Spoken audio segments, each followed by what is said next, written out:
I'll go out to Oceania and those small island nations out there. We're in a hell of a fight out there. They're out there grabbing land. Here's what they do. They bring a loan. They get into a loan agreement with a tribal leader, political leader, police leader, military leader, doesn't matter.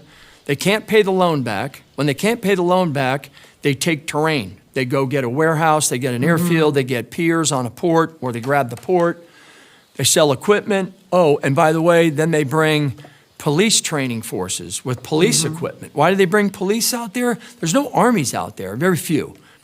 Most of what's out there is police. So then they get into their law enforcement and they get into their judicial system, they get into their IT backbone, they get into their electrical grid, and we have a hell of a time getting them back out. So those little islands, beautiful islands of wonderful people, are being stretched thin because we weren't necessarily paying attention to it.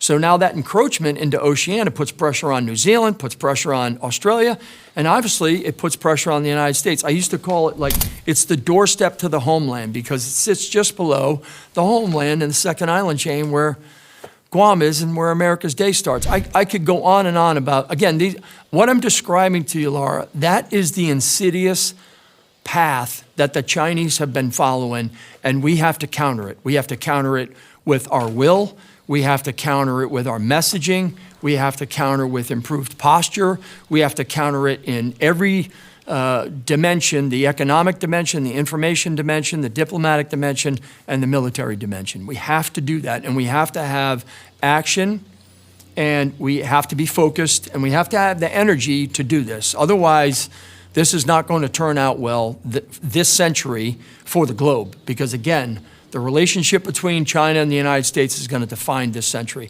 much like the relationship between the United States and the Soviet Union defined the last century, or Europe, I would say.